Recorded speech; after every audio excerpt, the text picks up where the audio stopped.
안녕하세요. 사연에 빠지다의 DJ 민영입니다. 오늘 사연자는 순한 줄로만 알았던 사위에게 깜빡 속아 넘어가 뒤통수를 제대로 맞았다는데요. 과연 어떤 사연인지 들어보시겠습니다. 오늘도 두 가지 사연 준비되어 있는데요. 끝까지 들어주실 거죠? 그럼 오늘의 사연 바로 시작해 볼게요. 구독과 좋아요도 잊지 말아주세요. 안녕하세요. 저는 60대 할머니입니다. 저는 몇 년 전까지만 해도 손주들 돌보느라 자기 시간도 없이 지내는 친구들을 보면 이해가 안 됐어요. 젊어서는 자식들 키우느라 온갖 고생 다 하고 늙어서 이제 좀 편하게 쉬어보나 할 때쯤 다시 자식들 뒷바라지하랴 손주 육아하랴 헌신하는 모습들이 안쓰럽게 보였거든요. 그런데 어느새 제가 지금 딱 그 짝이에요. 자식이라고는 딸 하나 있는데 요즘 들어 딸내미 뒤치다거리만 하느라 시간 가는 줄 모르고 지내고 있습니다. 딸애가 몇 년 전 결혼을 했거든요. 사실 저는 이렇게 될 줄 모르고 딸애가 시집만 가도 저도 육아에서 드디어 해방되는 건 줄 알았습니다. 그런데 오히려 딸이 결혼하고 나니 신경 쓸 게 더 많더군요. 딸애가 시집간 시댁이 우리 집과는 달리 영 까다로워요. 저나 남편이나 결혼이야 애들 둘이서만 좋으면 그만이지 싶은데 사돈댁은 그렇지가 않더라고요. 딸에게 언뜻 들어도 사돈댁은 만만치 않아 보였습니다. 딸의 말로는 안 싸더니 하루에 한 번씩은 꼭 전화한다며 귀찮다고 하더라고요. 아침이면 출근하기 바빠 죽겠는데 꼭 8시, 9시면 전화와서 우리 아들 아침은 뭘 먹었냐, 집에 먹을 거 있냐 매일 물어보셔. 사돈댁도 우리 집과 마찬가지로 아들만 하나인 집이라 그런지 아들을 장가 보내놓고도 걱정이 많은가 봐요. 제 딸이 당신네 아들 밥이라도 굶기면 어떡하나 매일 검사를 하더라고요. 다 큰 성인이 밥이야 알아서 챙겨 먹으면 되지. 요즘이 어떤 시대인데. 자기 아들 앞집밥을 왜 너한테 물어본다니? 안 되겠다. 나도 김서방한테 전화해야지. 저도 한 성격 한다면 하는 사람이에요. 아무리 사위 자식이 귀하다고 해도 저에게는 제 자식이 더 귀합니다. 제 딸내미도 시집가서 일하랴 살림하랴 바쁘고 힘든데 시어머니라고 시집살이까지 시키니 짜증이 났어요. 그런데 그때 딸애가 제 말에 그러지 말라고 말리더군요. 김서방한테 전화해서 뭐라고 하려고. 우리 딸도 힘드니까 밥상은 알아서 차려 먹어라 그러려고? 뭐라고 하긴 뭐라고 그래. 안 싸더니 시어머니라고 자꾸 시집살이 시키려고 하니까 김서방더러 엄마 단속 좀 시키라고 하려고 하지. 제 경험상 원래 시어머니라는 사람들은 며느리가 백날 어쩌니 저쩌니 말해도 소용이 없습니다. 며느리가 네네 알겠습니다 하면 바본 줄 알고 더 만만하게 생각하고 또박또박 말대꾸라도 하면 버르장머리 없다고 할 게 뻔하니까요. 그나마 자기 아들이 말해서 알아들으면 다행이었죠. 그래서 제가 직접 사위에게 이야기를 하려고 한 거예요. 누가 봐도 사돈이 하는 짓은 이제 결혼한 지 얼마 안 된 며느리 시어머니가 길들이려고 하는 짓이니까요. 아이고 됐네요. 나도 그냥 힘들어서 엄마한테 하소연 좀 한 거니까 괜히 김서방 앞에서 티내지 마요. 딸아이가 속상해서 제게 하소연 하다가도 제가 사위에게 한 소리 하겠다고 하면 항상 말렸어요. 제가 사위에게 말했다가 시어머니 귀에라도 들어가면 피곤하다고요. 요즘 같은 세상에 시집살이 하는 며느리가 어디 있다고. 너는 답답하게 매일 참기만 하니? 너도 자꾸 참기만 하지 말고 할 말은 하고 살아. 제 딸이지만 제가 보기에도 애가 좀 답답한 구석이 있기는 해요. 요즘 같은 시대에 왜 그러는지 항상 보면 딸애는 지 남편 시댁 눈치를 그렇게 보더라고요. 딸아이 시부모야 제가 겪어보지 못해서 잘은 모르지만 사위는 딸애가 뭐라고 하든 이해를 못할 애가 아니거든요. 제가 보기엔 우리 사위가 참 자상하고 다정한 성격이라 딸애가 말하면 다 들어줄 텐데 딸애는 항상 보면 할 말도 못하고 자기 속만 태우는 것 같더라고요. 결혼할 때도 그랬어요. 딸애가 사위와 결혼식장을 알아보러 다니라 정신이 없을 때였어요. 제가 보기에는 한눈에 봐도 사위는 최대한 이른 날짜에 식을 올리고 싶어 안달이 나 있었어요. 반면 딸아이는 날짜를 미루지 못해서 안달이더군요. 저는 그런 딸이 어쩐지 걱정돼서 이것저것 꼬치꼬치 물었습니다. 둘이 좋아서 결혼하겠다고 해놓고 왜 갑자기 나를 미루고 싶어하나 해서요. 혹시나 둘 사이에 제가 모르는 일이 있는 건가 싶어 물었는데 딸애가 생각지도 못한 소리를 하더라고요. 드레스 입으려면 적어도 7, 8kg는 더 빼야 하는데 결혼식이 2달 뒤면 너무 기간이 짧잖아. 그때까지 살을 어떻게 빼. 적어도 서너 달은 있어야지. 아이고, 네가 뺄 살이 어딨다고 거기서 살을 더 빼. 신부가 너무 말라도 드레스 입으면 안 예뻐. 괜한 짓 하지 말고 김서방이 말한 대로 다다음 달로 그냥 해. 엄마는 내 맘 몰라. 결혼식 날 다들 와서 신부만 볼 텐데 이 꼴로 어떻게 드레스를 입어. 어머, 얘가 결혼할 때가 돼서 그런가 왜 이렇게 예민하게 굴어? 네가 뭐가 어떻다고 그래? 제 눈에는 그 누구보다 예쁘기만 한 딸이 자꾸만 자신감 없는 모습을 보이니 부모로서 너무 속상하더라고요. 김서방 주변에 얼마나 예쁘고 날씬한 여자들이 많은데 그 여자들이랑 비교 안 당하려면 결혼식당 내가 제일 예뻐야 돼. 저는 그날 제 딸이 혼자 중얼거리는 모습을 보고 적잖이 놀랐습니다. 제가 원래 저렇게 자존감이 낮은 애였나 싶더라고요. 너도 참 내 딸이지만 피곤하게 산다. 세상에 신경 쓸 게 없어서 뭐하러 김서방 주변에 있는 여자들까지 신경을 쓰니? 김서방이 그 많은 여자 중에 네가 제일 좋으니까 너랑 결혼하는 거잖아. 자신감을 좀 가져. 제 딸이라서 하는 말이 아니라 정말 제 딸은 어디 내놔도 빠지는 미모가 아니에요. 그런 애가 결혼식을 앞두고 예민하게 구니 털털한 저도 괜히 이런저런 걱정이 들더군요. 저도 노파심에 혹시나 사위가 딸을 두고 다른 여자하고 비교하거나 딸의 외모에 대해 자존심 상하는 말을 하기는 한 건가 싶어 딸에게 한 번 더 물어봤습니다. 김서방이 그런 비슷한 소리라도 한 거냐고요. 오빠도 남잔데 주변에 예쁜 여자들 많으면 속으로는 비교할 수도 있잖아. 얼씨구, 네가 할 일이 없으니까 괜히 쓸데없는 생각만 만들어가지고 하는구나. 괜한 소리 하지 말고 김서방이 하자는 날짜에 그냥 해. 지금에 와서는 제가 너무 어릴 때부터 과잉보호해서 애가 마음이 약하고 예민한가 싶기도 하지만 그렇다고 자신이 없는 아이로 키우지는 않았는데 왜 저러나 싶었죠. 당시에 저는 딸아이의 반응이 아무래도 걱정돼서 얼마 뒤 사위를 만났을 때 딸 몰래 슬쩍 사위에게 물어봤어요. 김서방, 자네가 혹시 우리 유정이한테 살 빼라고 그랬나? 애가 요즘 부쩍 살을 빼겠다고 얼마나 예민한지 툭하면 나한테 짜증을 내더라고. 아, 정말요? 우리 유정이가 얼마나 날씬하고 예쁜데 제가 그런 소리를 하겠어요. 아무래도 결혼식 날 드레스 입는 게 많이 신경 쓰이나 봐요. 물론 신부니까 이래저래 신경 쓰이겠지만 유정이 말로는 자네 친구 중에 예쁘고 늘씬한 친구들이 많다고 하더라고. 그게 아무래도 신경이 쓰이나 봐. 근데 자네 주변에 여자친구가 많은가 봐? 얼마나 많으면 우리 유정이가 스트레스까지 받으면서 신경을 쓰게 해.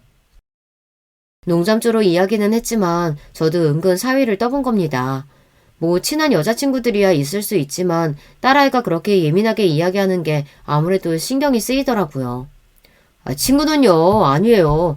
제가 하는 일이 그러다 보니까 주변에 여자 직원들이 많아서 그래요. 유정이가 싫어하면 당연히 따로는 볼 일 없죠. 그치? 우리 김서방이 얼마나 다정하고 자상한지 내가 잘 아는데 어련히 알아서 잘 하겠지. 사위가 의류회사에 다니다 보니 주변에 여자 직원들이나 모델들이 많은가 봐요. 딸에는 아무래도 그게 신경이 쓰이는 것 같고요.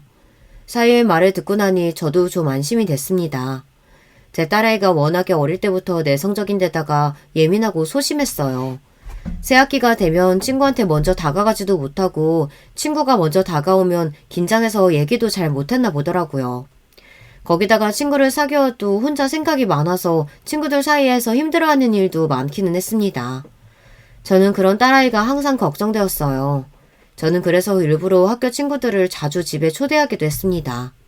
형제도 없이 매일 혼자이다 보니 더 내성적이고 소심해지는 건가 싶어서요. 그래서 더 제가 딸내 옆에서 항상 붙어 있으려고 노력했어요. 이런 말 하면 유난이라고 하실지도 모르겠지만 저는 딸아이 초등학교 6학년 될 때까지 학교에 데려다주고 데리러 갔습니다. 외동이라 귀해서 그런 것도 있지만 얘가 하는 일이 다 못 믿어왔거든요. 초등학교 고학년이 될 때까지 혼자 운동화끈도 맬 줄 모르고 소심해서 가게에 들어가서 아이스크림도 하나 사 먹질 못하니 걱정돼서 혼자 둘 수가 없더라고요. 더군다나 남편이 당시에 해외 지사에서 근무 중일 때라 몇 년 동안 저와 딸아이밖에 없었어요. 그러다 보니 딸아이에게 일어나는 모든 일이 다 제 책임이라는 느낌이 강했습니다. 주변에서 그러기도 했고요. 특히나 시어머니가 그랬어요. 제 남편이 방송국 기자였어요. 그래서 외국에 특파원으로 가게 된 건데요. 남편이 해외에 있다 보니 제가 혼자 애를 데리고 시댁에 갈 일이 많았죠. 사실 저는 가고 싶지 않았어요. 가봐야 불편하기만 하니까요. 하지만 며느리로서 어디 그럴 수 있나요? 명절이고 제사고 저는 항상 애만 데리고 혼자 다녀왔습니다. 며느리가 남편도 없이 혼자 지내면서 애 키우느라 고생하는데도 저희 시부모님은 그런 저를 전혀 알아주지 않으셨습니다. 오히려 남편이 벌어서 보내주는 돈으로 편하게 놀고 먹는 사람 취급을 하셨어요. 거기다가 시어머니고 시아버지고 워낙 무뚝뚝하고 차가우신 분들이라 저나 딸애한테 살갑게 해주신 적이 없었어요. 만나기만 하면 가족끼리 이런 말을 꼭 해야 하나 싶은 이야기만 하셨습니다. 너는 볼 때마다 옷 입는 게 왜 그러니? 누가 보면 네 남편이 생활비도 안 주는 줄 알겠다. 애도 그래. 오랜만에 할머니 집에 데려오는데 깔끔하게 좀 예쁘게 입히지 그래. 저게 뭐니? 명절이라고 신경 써서 새로 사서 입힌 옷인데 마음에 안 드세요? 아이고, 그걸 돈 주고 새로 산 거야? 나는 또 동네 시장에서 주워다 입힌 줄 알았다.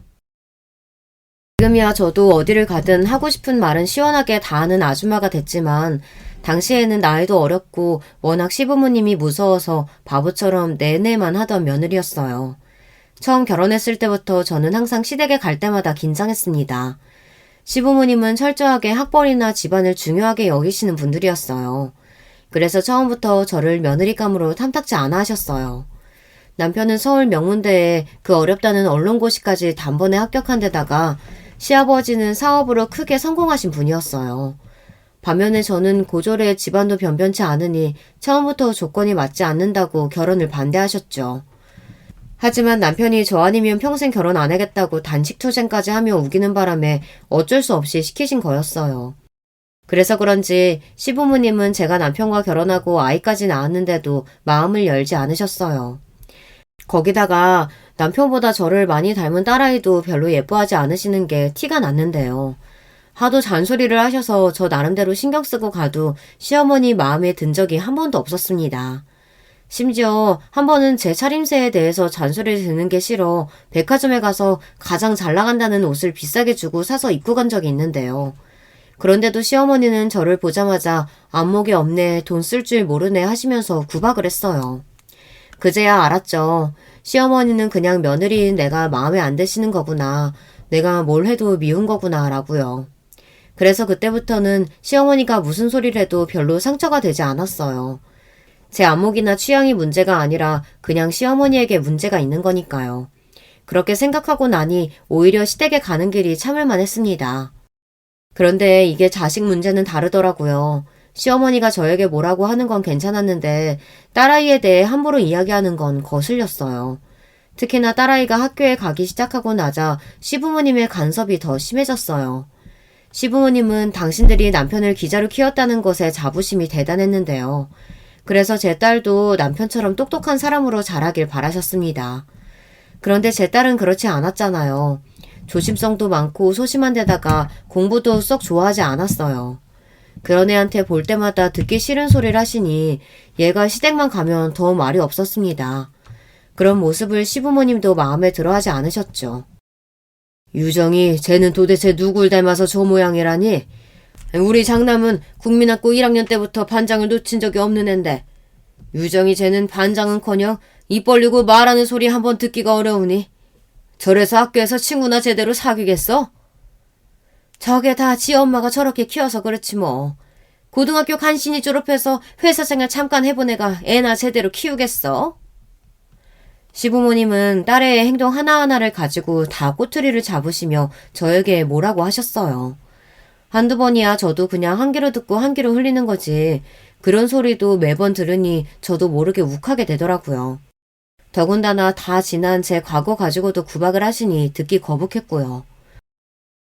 꼭 반장하고 공부만 잘한다고 해서 잘 사는 것도 아닌데 뭘 그런 걸 가지고 그러세요. 우리 유정이 워낙 차분하고 착해서 본인이 다 알아서 잘할 거예요. 네가 그렇게 세평하게 구니까 애가 욕심이 없는 거야. 다른 집들 봐라. 자식 하나면 엄마들이 얼마나 극성맞게 애 키우는데 저러다가 애 대학이나 가겠니? 남편도 없이 시댁에 갈 때마다 저구 딸에게 듣기 싫은 소리만 퍼부시니 저도 점점 참기 힘들었습니다. 그래서 한마디씩 토를 달았는데 그러면 시부모님은 저에게 더 모질게 구셨어요. 친정에서 배운 게 없어서 그렇다는 둥, 당신 아들이 없으니 슬슬 본색을 드러내면서 이제 막 나간다는 둥, 제가 하지도 않은 행동들까지 꼬투리를 잡으시더라고요. 그러다 보니 저는 보란듯 제 딸을 더 잘 키우고 싶었습니다. 시부모님 앞에서 제가 이만큼 딸을 잘 키웠습니다. 보여주고 싶었어요. 하지만 그것 또한 제 마음처럼 되지 않았습니다. 잘못한 건 제 탓이고 잘된 건 항상 다 남편 덕이었거든요. 그러던 중 어이가 없는 일이 하나 있었어요. 저희 시아버지는 몇 년 전 돌아가셨고 시어머니는 구순을 앞두고 실버타운에서 살고 계세요. 시아버지가 남긴 돈은 아내인 본인이 다 쓰고 가실 거라면서 서울에서도 가장 좋은 실버타운에서 살고 계십니다. 딸애가 사위를 만나 결혼하겠다고 했을 때 시어머니에게 찾아가 먼저 인사를 한번 시켰는데 시어머니 반응이 기가 막혔거든요. 그나마 다행인 건 네 딸 너 닮아서 남자 보는 눈은 있구나. 혹시나 남자 보는 눈은 또 자기 아빠 닮아서 어디서 쓸데없는 놈 데리고 들어와 끝까지 내 아들 고생시키는 거 아닌가 했더니만. 시어머니는 사이가 명문대를 나와 집안도 좋다는 얘기를 듣자마자 미소를 감추지 못했어요. 다른 건 물어보지도 않고 바로 마음에 든다고 하셨습니다. 더군다나 좋으면 그냥 좋은 거지 그걸 가지고 또 저를 끌어들여서 남자 보는 눈은 약은 게 저를 닮았답니다. 어머니는 예비 사이도 있는 앞에서 무슨 그런 소리를 하세요. 둘이 좋으면 되는 거지. 내 아들이지만 참 답답하다. 네가 그렇게 착해 빠져서 평생 처자식 챙기느라고 고생한 거 생각하면 억울하지도 않아? 시어머니는 다 늙어서 할 말 못할 말 구분 못하는 건 변하지 않았어요. 예비 사이가 있는 앞에서도 여전히 저를 깎아내리는데 여념이 없었습니다. 좋은 날 괜한 소리 하지 마시고 그냥 축하나 해주세요. 결혼식 날도 곱게 한복 차려입고 앉아만 계시지 또 쓸데없는 소리 하지 마시고요. 그나마 제가 시어머니에게 평생 저런 대접을 받으면서도 이 나이 먹어서까지 남편과 산 이유는 다 남편 덕분이에요. 남편은 그래도 평생 제 편이었거든요. 남편도 삼남매 장남으로서 힘든 점이 많았을 텐데 시부모님이나 다른 형제들에게 욕을 먹더라도 항상 저와 딸이 먼저였습니다. 남편이 해외 지사에 있는 동안 제가 시부모님에게 시집살이 당한 거를 누구보다 잘 알다 보니 남편은 한국에 들어왔을 때부터 지금까지 철저하게 제 든든한 버팀목이 되어주었어요. 결혼식 날 보자니 너희 상견례 안 해? 상견례야 당연히 하죠. 사돈댁내 식구가 없어서 그냥 애들하고만 보기로 했어요. 그날도 그랬습니다. 제 예상대로 시어머니는 애들 상견례 자리에 참석하고 싶어 하셨어요. 저는 시어머니께서 그럴 줄 알고 남편에게 이야기를 했었는데 남편은 그냥 우리끼리만 가자고 하더라고요. 사돈 처음 만나는 자리인데 어머니께서 괜한 소리 하시면 우리만 곤란해져요. 그래서 김서방이랑 미리 인사드리라고 데려온 거니까 오늘 보시고 그냥 결혼식 날 오세요. 남편은 단호했습니다. 지금까지 살면서 시어머니께서 사람들 앞에서 저를 어떻게 대해왔는지 너무나 잘 아는 남편은 시어머니를 상견례 자리에 데리고 가고 싶어 하지 않았어요. 아이고 예비 손주 사위 잘 보시게나. 이래서 아들 키워봐야 다 소용없다니까. 예약한 식당이 멀어서 할머니 오시기 힘드시니까 저희가 따로 자주 놀러 올게요. 역시 있는 집 자식이라 그런지 말도 참 이쁘게 하네. 뚝뚝한 유정이 쟤한테는 아깝다. 아까워. 시어머니의 말에 저는 절로 눈살이 찌푸려졌지만 저는 애써 꾹 참았습니다. 나석이 좋아하는 양반이 상견례에 못 가게 생겼으니 속이 뒤틀릴만 하니까요. 그리고 무엇보다 저도 사위를 볼 정도로 나이가 들고 보니 시어머니의 마음을 아예 100% 이해 못하는 것도 아니에요. 사실 저도 사위가 전부 다 마음에 드는 건 아니에요. 사위를 처음 만났을 때는 사위가 썩 마음에 들지 않았어요. 딸아이에게 듣기로는 집안도 좋다고 하고 학벌도 좋다고 하니 그러려니 했는데 막상 만나니 제가 생각한 느낌이 아니더라고요. 말로 정확하게 표현할 수는 없지만 뭔가 느낌이 사람이 좀 가벼워 보였어요. 묻지 않았는데도 다니는 직장에 대해 구구절절 설명을 하는데 사실 저는 들어도 정확하게 무슨 일을 한다는 건지도 모르겠더라고요. 제가 옛날 사람이라 남자가 의류회사에 다닌다는 것도 영 마음에 안 들고요. 제가 봐도 너무 속물 같아 보여서 주변에 말은 안 했지만 저희 딸아이가 아직 대학원에서 공부하고 있어서 사이는 이왕이면 딱 들으면 아는 전문직이면 좋겠다 싶었거든요. 거기다가 예비 사위를 처음 봤을 때 겉으로 봤을 때는 사람이 좀 무뚝뚝해 보이고 차가워 보였어요. 그래도 다행이었던 건 예비 사위가 만나면 만날수록 예의도 바르고 딸에게도 다정하게 잘하는 것 같아 서서히 마음이 열렸습니다. 그리고 무엇보다 결혼까지 허락하게 된 중요한 이유는 사위 집안이 좋아요. 바깥 서든이 젊어서부터 사업을 크게 하셨다는데 서울에 건물이 2개나 있다고 하더라고요. 저도 제가 이럴 줄은 몰랐는데 막상 하나뿐인 딸내미 시집 보내려고 하니 저도 시어머니와 다를 게 없더군요. 이런 제가 저도 부끄럽긴 하지만 그래도 지질이 없는 것보다야 있는 집안에 시집 가는 게 나으니 사이가 제 마음에 쏙 들지는 않아도 집안을 보고 보내도 되겠다 싶었습니다. 그런데 살짝 후회할 뻔한 적이 있어요. 상견례 때 일이에요. 안사돈이 자기네 집에 돈이 좀 있는 걸 가지고 제 앞에서 엄청 뻐기면서 잘난 척을 하더라고요. 저희는 집안 분위기가 있어서 호텔 결혼식 할 생각이에요. 아, 물론 비용은 걱정 안 하셔도 됩니다. 저희 쪽 하객이 워낙 많아서 차노댁 비용까지 저희가 다 결제할게요. 아닙니다. 호텔이든 웨딩홀이든 저희 쪽 손님은 당연히 저희가 대접해야죠. 그 와중에 남편은 호텔 결혼식 비용이 얼마나 들어가는지도 모르면서 덥석 우리가 알아서 내겠다고 나섰습니다. 저는 그 상황이 떨떠름했어요. 각자 집안 사정이라는 게 있는 건데 처음부터 우리에게 묻지도 않고 무조건 호텔에서 식을 올리겠다고 하니 기분이 좋지는 않더라고요.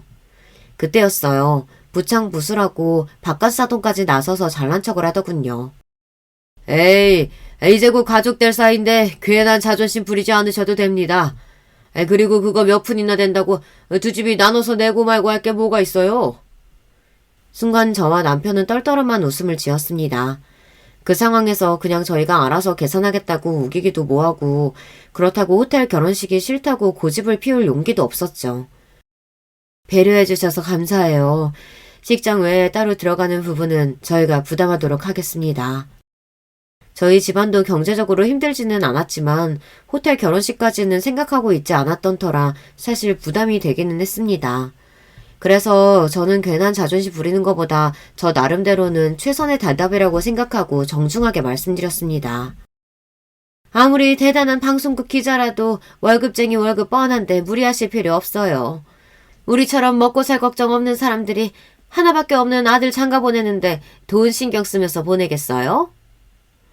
뭐가 그렇게 재밌는지 안사돈은 실실 웃으면서 말하는데 저는 하나도 재미없었어요. 그리고 그제야 저와 남편 둘 다 정신이 번쩍 들었습니다. 사돈 내에 몇십억짜리 건물이 2채가 있다는 소리에 혹해서 덥석 결혼을 허락할 때는 몰랐지만 있는 집안들이라고 자기들보다 없는 사람들을 어떻게 대하는지는 잠깐 잊고 있었습니다. 저는 괜한 노파심에 걱정부터 앞섰어요. 혹시나 제 딸도 괜히 있는 집에 시집 보냈다가 제 꼴이 나는 건 아닌가 해서요. 제가 남편이나 딸아이에게 일일이 이야기하진 않았지만 결혼해서 지금까지 시부모님에게 당한 걸 생각하면 지금도 가끔 자다가 벌떡벌떡 일어날 정도로 속이 답답하고 억울하거든요. 제 딸은 절대 저처럼 살기를 바라지 않아요. 남편과의 사이는 물론이고 시부모님에게도 예쁨 많이 받고 행복하게 살았으면 합니다. 그런데 딸의 시부모 될 사람들을 보고 나니 영 마음이 놓이질 않았습니다. 더군다나 가장 걱정이 된 건 사위의 태도였어요. 자기 부모가 예비 장인 장모까지 있는 앞에서 저런 소리를 하는데 전혀 신경 쓰지 않는 것 같더군요. 제 딸만 가시방석인지 어쩔 줄 몰랐습니다. 그래도 어떡하겠어요. 둘이 좋다는데 마음에 좀 걸리는 게 있다고 결혼을 못하게 할 수는 없잖아요. 안 그래도 제가 평생 딸아이 옆에서 과잉보호하며 자석처럼 붙어있어서 애가 더 독립적이지 못한데 제가 결혼까지 간섭하는 건 선을 넘는 것 같았어요. 저와 남편은 걸리는 부분이 좀 있기는 했지만 그래도 딸을 믿고 지켜보기로 했습니다. 그게 부모의 역할이니까요. 그런데 그게 마음처럼 쉽지 않았습니다. 처음 말씀드린 대로 다 큰 딸을 시집까지 보냈는데 더 신경 쓰이는 게 많더라고요. 30년 가까이 매일 품에 있던 아이가 떠나니 저도 쓸쓸했어요. 어린애도 아닌데 밥은 먹었나 잠은 잘 자나 별게 다 걱정되더라고요. 결혼시키고 매일매일 전화도 하고 싶고 얼굴도 보러 가고 싶었지만 저는 애써 참았습니다. 사위가 귀찮아할까 봐서요. 딸이야 내 자식이지만 사위는 아니잖아요. 그런데 사돈들은 저와 달랐습니다. 다 큰애들한테 간섭을 많이 하는 것 같더라고요. 한 번은 이런 적이 있었어요.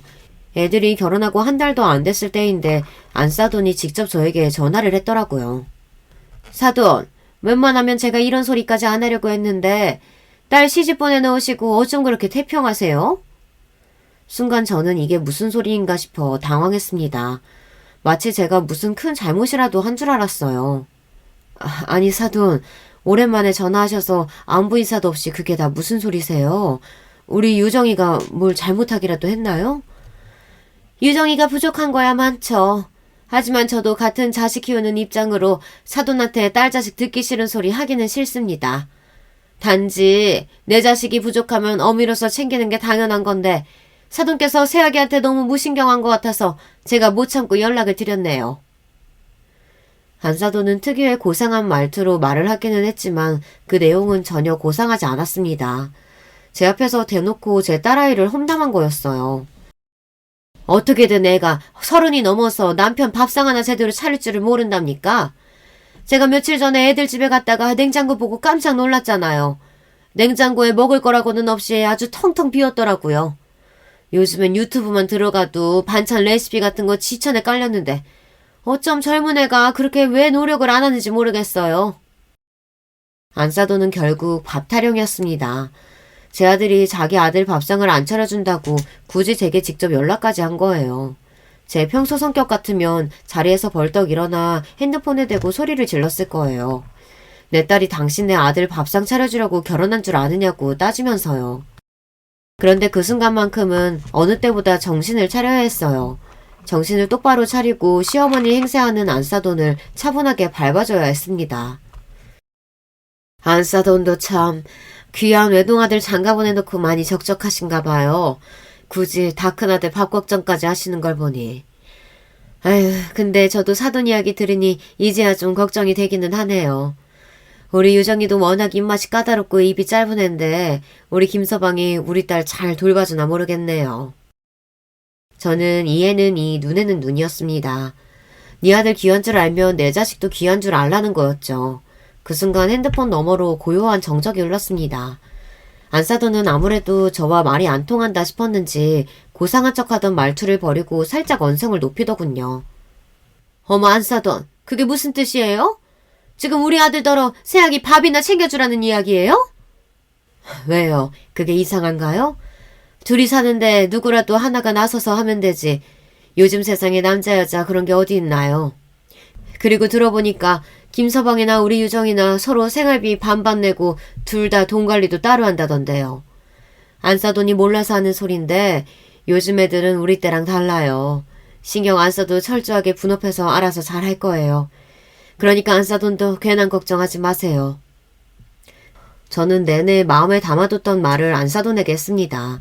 사실 상견례 때 저와 남편 앞에서 사돈들이 돈 자랑을 해댈 때 재수가 없기는 했거든요. 그래서 딸내미 대학원 학비랑 생활비는 아직 저희가 주고 있어요. 사위가 별말 안 하더라도 우리 딸애가 괜히 사위 눈치라도 볼까 봐서요. 옛말에 사위 사랑은 장모라는데 그렇지도 않은가 봅니다. 그러니까 안사돈 말씀은 결국 제 아들더러 알아서 차려 먹으라는 거네요. 제 말에 자존심이 좀 상했는지 안사돈이 언성을 높이더군요. 제가 아무래도 너무했나 싶어 살짝 발을 뺐습니다. 에이, 다 큰 어른인데 밥상 차리는 거 정도는 할 줄 알아야죠. 그래도 사돈 말씀이 맞아요. 사위 사랑은 장모라는데 제가 너무 무신경했네요. 제가 조만간 김서방 좋아하는 거 바리바리 싸들고 애들 집에 한번 가겠습니다. 안사돈은 아예 눈치 없는 시어머니는 아닌지 그래도 저와 통화한 이후 전보다는 좀 덜 딸을 귀찮게 하는 것 같더라고요. 그런데 얼마 뒤 생각지도 못한 일이 벌어졌어요. 딸아이에게 힘든 일이 생겼어요. 결혼하고 얼마 되지 않아 딸아이가 임신했다가 유산을 했습니다. 그것도 2년 사이에 2번이나 같은 일을 겪었어요. 지금도 그때만 생각하면 가슴이 산산이 찢어지는 것 같아요. 안 그래도 내성적이고 소심한 애가 그런 일까지 겪고 나니 더 주눅이 들어 말을 거의 하지 않더라고요. 저는 딸아이의 걱정에 하루도 마음 편할 일이 없었습니다. 엄마인 제가 기운을 차려야 하는데 저까지 밥도 안 먹히고 잠도 잘 자지 못했어요. 그래도 사람이 죽으라는 법은 없는지 와중에 좋은 일도 있었어요. 딸아이가 대학원 시절부터 꼭 들어가고 싶다던 직장에 들어갔습니다. 저는 엄마로서 이러고 있으면 안 되겠다 싶어서 딸아이를 축하해주기 위해 준비를 했습니다. 딸아이가 좋아하는 음식들을 해서 딸 집에 갔어요. 딸은 뭘 이렇게 많이 해왔냐고 궁시렁거렸지만 저는 딸이 조금이나마 기운을 차렸으면 해서 바로 상을 차렸습니다. 애써 하나라도 더 먹으려고 노력했어요. 그런데 딸은 그런 어미 마음을 아는지 모르는지 영 신통치 않게 먹는 둥 마는 둥 했습니다. 입맛이 없다고요. 그런데 그때였어요. 딸네 집 번호키가 열리는 소리가 들렸습니다. 저는 사위가 벌써 왔나 싶어서 현관으로 나갔는데 현관문을 열고 들어온 사람은 사위가 아니라 다름 아닌 안사돈이었습니다. 안사돈은 저를 보자마자 놀라서 잠시 머뭇거리더니만 인사를 하는 둥 마는 둥 하고는 불쑥 들어오더라고요. 와 계신 줄 몰랐네요. 현관에 서 있는 제 눈도 잘 안 맞추고 대뜸 하는 말이 쌀쌀 맞았어요.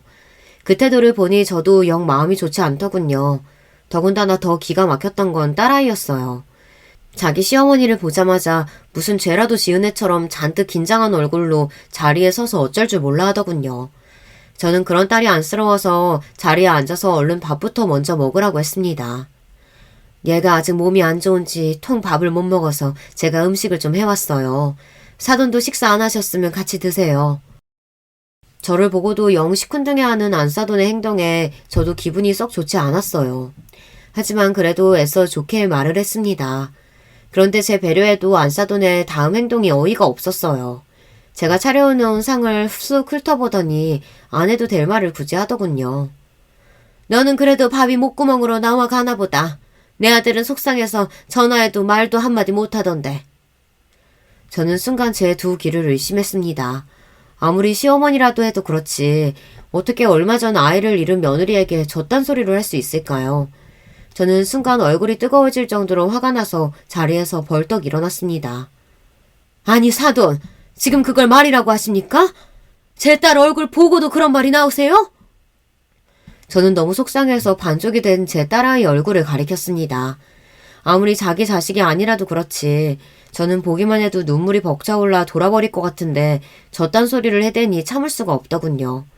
더군다나 더 화가 나는 건 딸아이가 2번이나 유산하는 동안 사돈이 제 딸에게 내내 저렇게 눈치를 줬을까봐 그게 더 화가 나고 걱정되더라고요. 아유, 이 기름진 음식들 좀 봐.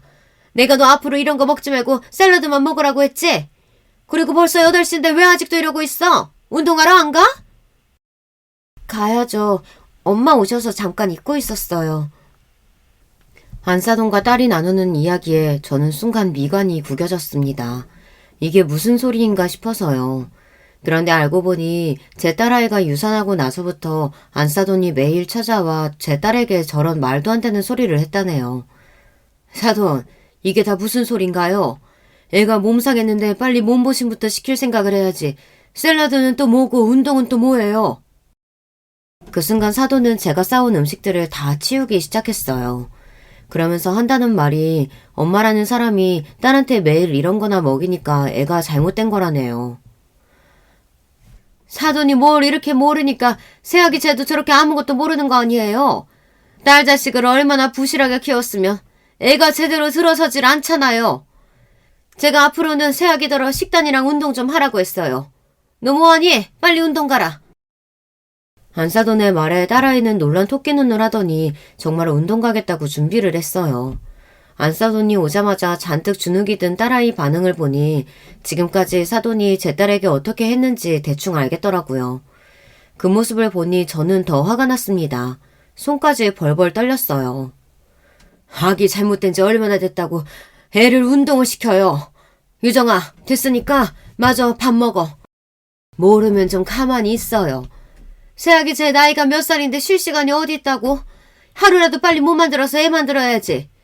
사돈, 그만하시죠.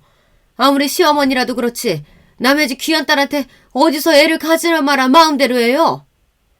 그러게 생긴 애라도 잘 지켰어야지. 툭 하면 유산하니 그럼 어떡합니까? 우리 집안 대에 이르면 이렇게라도 해야지. 저는 순간 지금이 몇십 년 된가 싶었어요.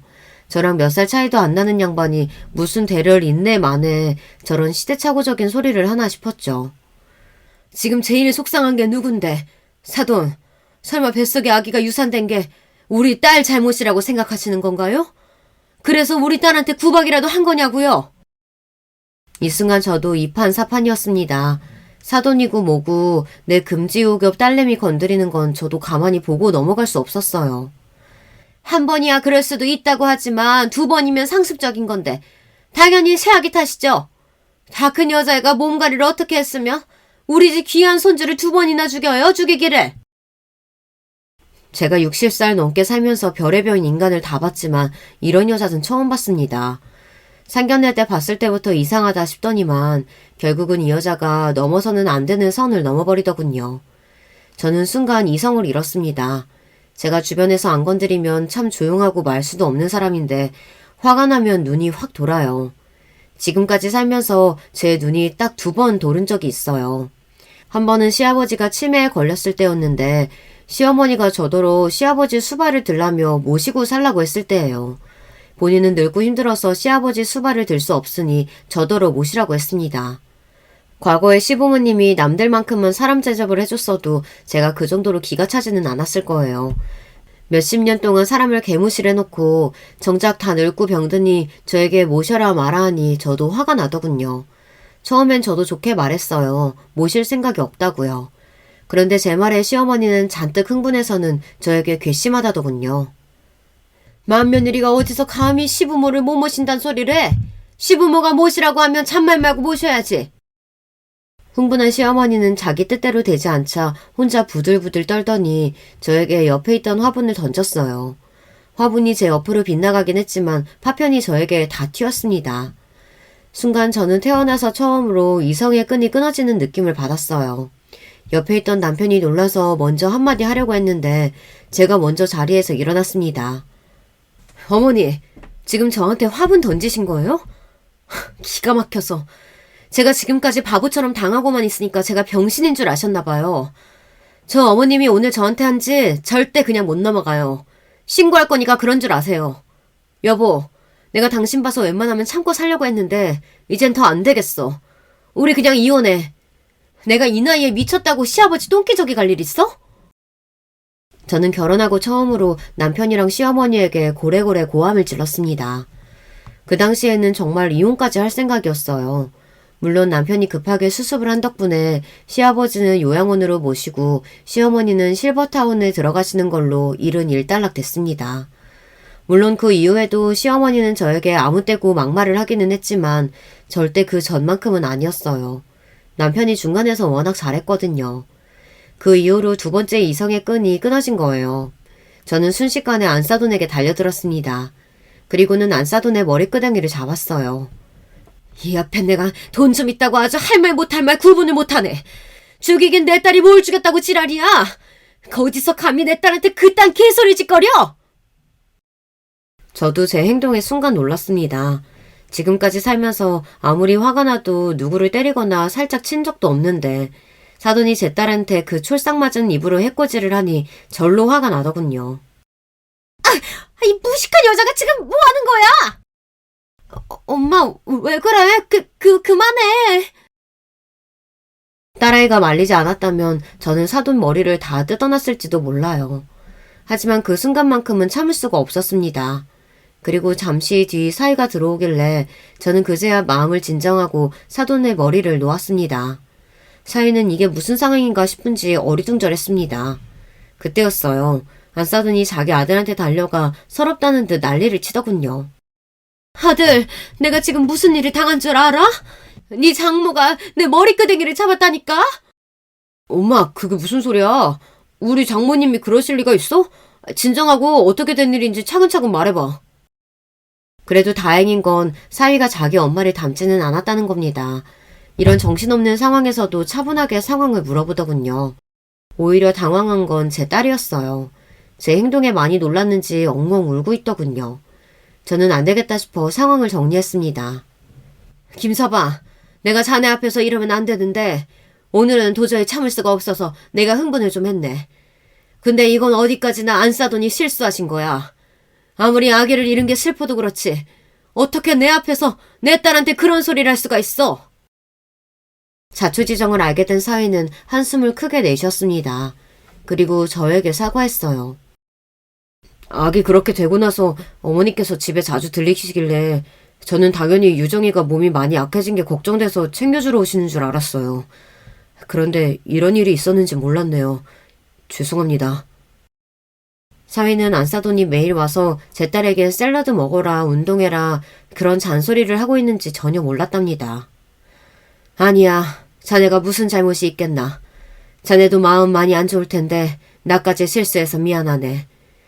안사돈, 제가 머리까지 잡으면 안 되는 거였는데 순간 너무 화가 나서 저도 모르게 그랬네요. 미안합니다. 아이고 됐어요. 마음에도 없는 사과. 앞으로는 애들 일 말고 따로 보는 일은 없었으면 좋겠네요. 안사돈은 끝까지 자기 잘못을 인정하지 않고 저를 쏘아보다가 먼저 집에 가겠다고 가버렸어요. 사위가 데려다 주겠다고 했는데도 그냥 가버렸죠. 저는 계속 사위 얼굴 보고 있기가 민망해서 나가보겠다고 하고 집을 나섰습니다. 그런데 아파트에서 내려와 지하철역으로 가다 보니 딸네 집에 핸드폰을 두고 왔더라고요. 저는 놀라서 다시 딸네 집에 올라갔습니다. 그런데 제가 나오면서 문을 잘 안 닫았는지 현관문이 살짝 열려있더군요. 저는 저 스스로 정신이 나갔나 싶어 제 머리를 쿵 한 대 때렸습니다. 아이고 내 정신이야. 하긴 이런 일을 당했는데 정신이 제대로 바뀔 수가 있나. 저는 다시금 재수없는 안사돈 얼굴이 떠올라 머리를 세게 흔들었습니다. 그런데 그때였어요. 딸네 집 현관문을 열고 들어가려는데 집 안쪽에서 소란스러운 소리가 들렸습니다. 와당탕 뭔가 바닥으로 쏟아지는 소리가 들리더니 이내 사위 목소리가 들리더군요. 야, 네 애미 좀 왔다 갔다 하고 네 팔자가 달라질 것 같아? 치우라면 치우지 어디서 거만하게 굴고 있어. 네가 요새 좀 덜 맞았지? 저는 처음 들어보는 낯선 사위의 목소리에 놀라서 거실로 달려들어갔어요. 그런데 그 순간 사위놈이 제 딸 뺨을 세게 때렸습니다. 그 순간 저는 제 인생에서 3번째로 이성을 잃고 말았어요. 너 이 새끼 지금 뭐 하는 거야? 저는 그대로 사위 새끼에게 달려들어 얼굴이고 머리고 잡히는 대로 때리고 흔들었습니다. 이거 놔요! 사위가 목소리를 높이며 놓으라고 난리를 치는데도 저는 쉴 새 없이 주먹을 내리쳤어요. 그때였어요. 딸아이가 바닥에 주저앉아 눈물을 쏟으며 펑펑 우는 소리가 들렸습니다. 엄마, 그만해. 엄마. 저는 놀라서 딸아이에게 달려갔어요. 그리고 꼭 안았습니다. 엄마, 나 집에 가고 싶어. 얼마나 우는지 말도 제대로 못하는 딸의 모습에 저는 순간 울컥했습니다. 저는 사위놈을 한 대 세게 쏘아보곤 곧바로 딸을 데리고 집으로 왔어요. 집으로 오는 길 내내 한마디도 안 하고 있던 딸아이는 집에 오자마자 결혼 전 썼던 방에 들어가 그대로 골아떨어졌어요. 그러더니 다음날 점심때가 되어서야 일어났어요. 그러고는 그제야 지금까지 있었던 일을 제게 쏟아내듯 말했습니다. 알고 보니 사위 새끼는 인간이 아니라 악마였어요. 지금까지 결혼해서 사는 동안 사위 새끼가 딸에게 손을 댄 게 한두 번이 아니라네요. 별일 아닌 일에도 툭하면 딸을 때렸대요. 심지어 최근에 아이를 잃은 것도 사위 새끼가 때려서 그런 거라네요. 저는 딸의 이야기를 듣는 내내 눈물이 앞을 가려서 도무지 말을 할 수가 없었습니다. 그런 큰일이 있었는데 왜 엄마한테 말을 안 했어? 그런 일은 엄마한테 말했어야지. 엄마한테 항상 부족한 딸이라 어떻게 해서든 결혼해서 잘 사는 모습 보여주고 싶었어. 할머니한테도 마찬가지고. 알고 보니 딸아이가 혼자 마음고생을 많이 했더라고요. 어릴 때부터 저와 지내면서 제가 시부모님에게 시집살이 당하는 모습을 보고 자라 그런지 제가 시부모님에게 매일 구박당하는 모습이 싫었답니다. 특히나 딸아이 문제로 시부모님이 제가 뭐라고 하는 게 가장 듣기 싫었대요. 그래서 어떻게든 저나 시어머니에게 본인이 잘 사는 모습을 보여주고 싶었대요. 그런데 그게 생각처럼 되지 않았답니다. 사위놈이 결혼 전까지는 멀쩡하더니만 결혼하고 나서 180도 달라졌대요. 초반에는 안 그랬는지 언제부턴가 회사 일이 적성에 맞지 않는다며 사업을 하겠다고 회사를 그만두고 나오더니 이상해졌답니다. 어디서 사기를 당했는지 모은 돈을 다 잃고 들어와서는 몇 날 며칠 폐인처럼 있다가 딸아이에게 생활비를 뜯어갔답니다. 그리고는 딸아이가 무슨 말만 하면 극도로 화를 내고 소리를 질렀대요. 그러면서 친정이나 시댁에는 일절 말하지 말라고 했답니다. 말하면 죽여버릴 거라고까지 했대요. 그래도 딸아이는 사위가 변할 거라고 기대하고 기다렸답니다. 그런데 사위의 만행은 시간이 갈수록 더 심해졌대요. 딸에게 처음으로 손을 댄 게 딸아이가 첫 번째 유산을 하고 난 뒤 얼마 되지 않아서였대요. 딸아이가 오랜만에 친구들을 만나 시간을 보내고 왔는데 딸아이에게 바람을 피우고 온 거라고 의심을 하며 말도 안 되는 꼬투리를 잡아 욕을 하고 때렸다고 하네요. 그리고는 다음날 무릎까지 꿇고 빌었답니다. 내가 요즘 되는 일이 없다 보니까 술에 취해서 나도 모르게 그랬던 거야. 제발 한 번만 용서해줘. 딸아이는 점점 자신의 결혼 생활이 잘못되고 있다는 걸 알고 있었지만 혼자 어떻게 해야 할지 몰랐대요. 남편에게 맞고 살다가 이혼했다고 하면 저나 남편이 얼마나 힘들어할지 알다 보니 더 말을 할 수 없었대요. 혼자서는 감당할 수 없을 정도로 무서웠답니다. 더군다나 그런 일이 있고 나면 사위새끼가 한 며칠은 잘했답니다.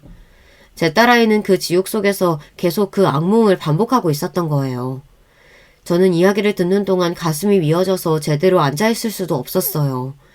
저는 딸 앞에 엎드리고 앉아 계속 미안하다는 말을 했습니다. 딸아이가 그 지옥 같은 불행 속에서 버티는 동안 엄마라는 사람이 어떻게 몰랐을까 싶어서 미안하더라고요. 저는 그날 딸아이에게 약속했습니다. 제 딸을 아프게 한 그놈도 그놈의 부모도 절대 가만두지 않겠다고요. 그리고 얼마 뒤 저는 딸과의 약속을 지켰습니다. 남편이 나서서 일이 쉽게 풀렸어요. 남편은 저와 달리 이성적이에요. 저처럼 머리끄댕이를 잡는 정도로는 끝나지 않았습니다. 얼마 뒤 그 재수없는 사위새끼와 바깥사도는 둘이 몇 개월 차이를 두고 구속됐어요. 사위놈이야 당연한 일이지만 바깥사도는 무슨 일이냐고요. 저희 남편이 기자 생활만 35년 하고 정년퇴직했어요. 주변에 아는 기자들은 물론이고 아는 경찰들도 많습니다. 저희 남편은 복수를 위해 전 사돈에 대해 뒷조사를 좀 했어요. 사실 결혼할 때부터 사위놈이든 사돈이든 하는 일이 명확해 보이지 않았는데 돈을 많이 벌었다길래 좀 이상하게 생각했거든요. 그런데 역시나 뒤가 구렸습니다.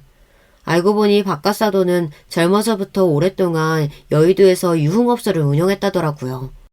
그러면서 증권사 간부들과 가까워져 술을 접대하고는 그들에게 정보를 샀답니다. 그러면서 주변에 살짝 흘리기도 하면서 몇몇과 작정하고 비상장 주식 사기까지 쳤다더라고요. 경찰에서 냄새를 맡고 조사받은 적이 있기는 한데 바지 사장이 걸려 들어가고 사돈은 쏙 빠져나왔나 보더군요. 사돈은 지금까지 그 사기친 돈을 가지고 호의호식하며 건물을 2개나 올린 거였어요. 남편은 후배 기자들에게 정보를 얻어 경찰에 제보했습니다. 워낙 피해 금액이 큰 사건이라 뉴스에도 대대적으로 보도됐습니다. 그리고 얼마 뒤 사돈은 압수수색을 당하고 구속됐어요. 사위놈은 제 딸이 고소했고요. 사위고 그 집안이고 풍비박산을 내서 속은 후련하지만 아직도 저는 가슴 한편이 욱신거립니다. 제 딸아이가 안쓰러워서요. 사위를 고소하고 사돈 양반 사건이 알려지기 시작하면서 사돈이고 사위고 우리 집에 매일 찾아오고 난리도 아니었어요. 물론 일절 만나주지 않았지만 딸아이는 굉장히 불안해했습니다. 그 모습을 보는데 제 속이 아니더라고요. 딸아이는 꾸준히 병원에 치료하러 다니고 있어요. 하지만 아직 많이 힘들어합니다. 그래도 저는 포기하지 않고 딸아이 옆에 꼭 붙어있을 거예요. 그래서 꼭 우리 딸내미 다시 행복하게 만들어줄 생각입니다. 여러분께서 저와 딸아이에게 힘내라고 할 수 있다고 응원의 글 좀 많이 댓글로 달아주세요. 그럼 우리 가족에게 큰 힘이 될 것 같습니다. 지금까지 저와 저희 딸의 이야기 들어주셔서 감사해요. 여러분의 가정에는 항상 기쁜 일만 가득하시길 바랄게요. 여러분, 2번째 사연 시작하기 전에 좋아요, 구독 꼭 눌러주실 거죠? 그럼 2번째 사연 바로 시작합니다. 안녕하세요. 저는 집에서 집안일을 할 때 유튜브로 사연 듣는 것을 좋아하는 인천에 사는 50대 주부입니다. 특히 대청소하거나 밀린 빨래를 할 때 사연을 들으면 시간 가는 줄 모르겠더라고요. 매번 들으며 웃겨서 웃기도 하고 감동적인 사연엔 눈물도 흘리고 있습니다. 그러다 문득 제 얘기도 제보하면 어떨까 하는 마음이 들었어요. 그래서 용기 내어 제보하게 됐습니다. 오늘 제가 제보하게 되는 사연도 제 주위에선 꽤 유명하거든요. 말했을 때 반응이 다들 너무 좋아서 유튜브에 제보하게 됐어요. 제가 준비한 사연은 바로 시댁에 관한 내용입니다. 혹시 시집살이를 생각하신 분들 계신가요? 그렇다면 반은 맞고 반은 틀립니다. 저는 오늘 시아버지와 시어머니에 관한 얘기를 할 거예요. 정말 두 분은 제가 이제껏 50년 넘는 인생을 살며 본 사람 중에 제일 성격이 불같은 사람과 제일 순한 사람이거든요. 어떻게 둘이 만났을까 궁금해서 남편에게 물어봤더니 역시나 예전 분들이라 그냥 집안 소개로 만났다고 합니다. 사실 소개라고 하기도 뭐하고 그냥 시어머니는 시댁에 팔려왔다고 하더라고요. 시아버지 집안이 워낙 부자였고 시어머니는 가난한 집에서 자라서 결혼을 빌미로 어느 정도 빚을 탕감할 수 있었다고 해요. 예전엔 이런 경우가 워낙 많았다고 하더라고요.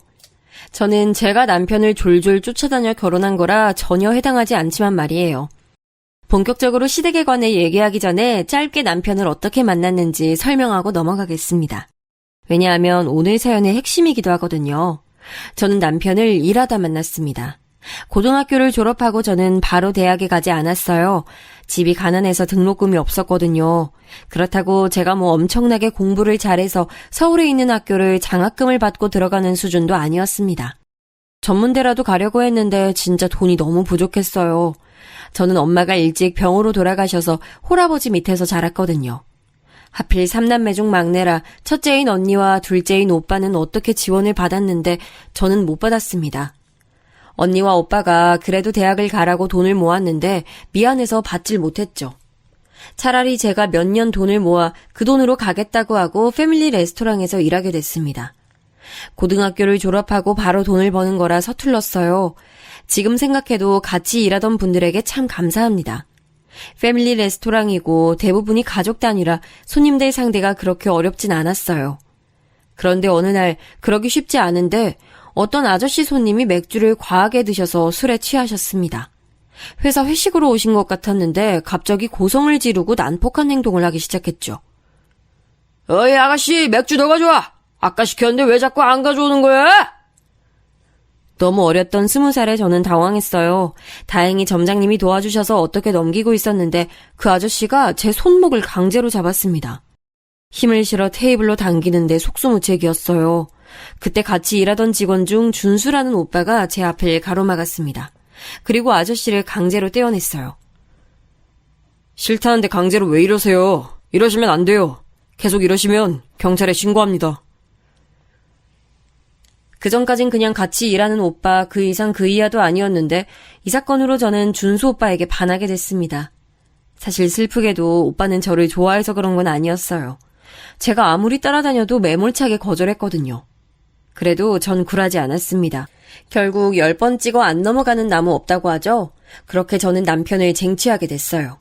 그런데 사귀는 것도 어려웠는데 글쎄 결혼 전에는 무슨 영화를 찍는 줄 알았답니다. 남편은 본인은 결혼 생각이 진짜 전혀 없다며 미안하니까 다른 남자를 찾으라고 하더라고요. 저는 남편을 너무 사랑해서 놓치기 싫었기 때문에 끈질기게 붙잡았습니다. 오빠 왜요? 제가 엄마가 없어서 그런 거예요? 이유라도 말해줘 제발. 그런 거 아니야 영훈아. 너나 너희 가족에게 문제가 있는 게 아니야. 그러니까 그 이유가 뭔데? 속 시원하게 말해주면 안 돼? 우리 아버지, 그러니까 네 시아버지 될 사람 때문에 결혼이 안 돼. 남편은 한참 망설이다 가정사를 고백했습니다. 알고 봤더니 시아버지 될 사람이 성격이 좋지 않다고 하더라고요. 남편은 심지어 눈물까지 보이며 말했습니다. 저한테 미안해서 도저히 결혼은 못하겠다고요. 사실 그 소리를 듣고 너무 놀랐어요. 남편에겐 그런 성향이 전혀 보이지 않았거든요. 심지어 남편은 전공이 태권도였습니다. 운동 전공이라 힘도 세고 몸도 좋았죠. 알고 봤더니 그 이유가 본인 아버지 때문이라고 하더라고요. 어릴 때부터 어머니에게 손을 대는 아버지가 너무 미워서 운동을 시작하게 됐다고 고백했습니다. 남편에겐 여동생이 있었는데 여동생과 제 시어머니 될 분을 지키려는 이유였다고 하더라고요. 그 얘기를 듣고 저는 다시 한번 남편에게 반하게 됐어요. 아버지와 연을 끊지 못한 이유도 바로 시어머니 때문이라고 추가로 설명했습니다. 본인마저 연을 끊으면 시어머니를 지킬 사람이 아무도 없었다고 하더라고요. 그리고 그때는 제 나이도 어려서 저 얘기를 들어도 아무렇지도 않았습니다. 그래서 저는 괜찮다고 남편을 오히려 다독였어요. 친정 아버지와 우리 언니, 오빠에겐 당연히 비밀로 했습니다. 아무리 어려도 아닌 건 알았거든요. 결혼은 아니라며 저를 매몰차게 뿌리치는 남편을 얼마나 따라다녔는지 몰라요.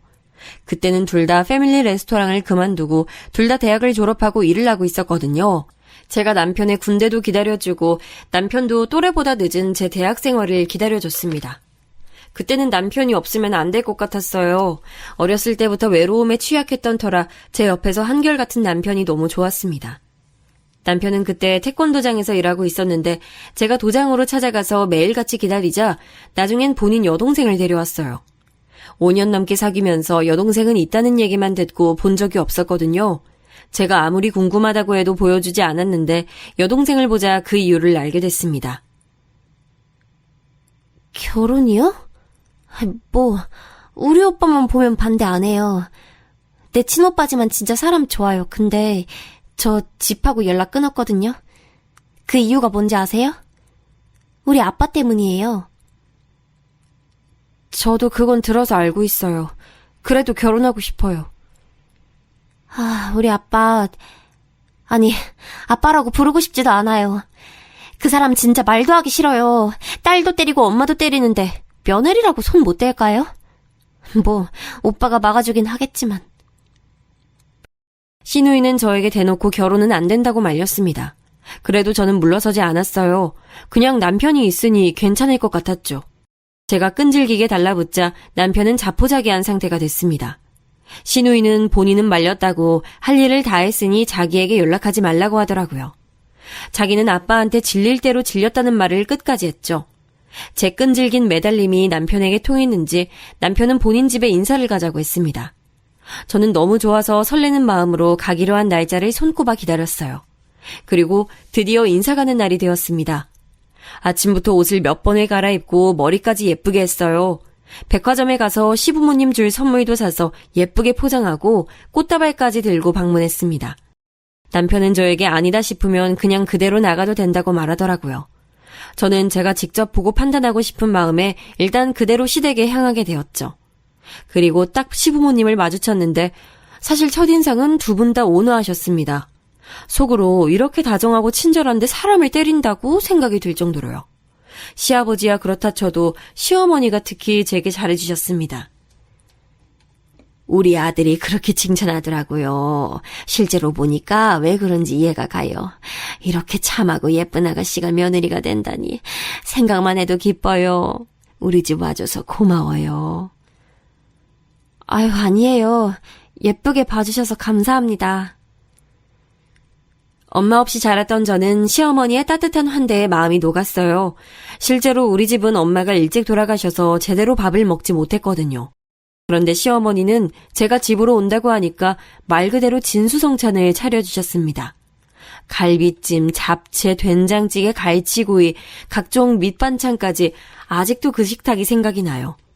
특히 제가 고기를 좋아해서 갈비찜을 잘 먹으니까 저 먹으라고 반찬을 담아주셨습니다.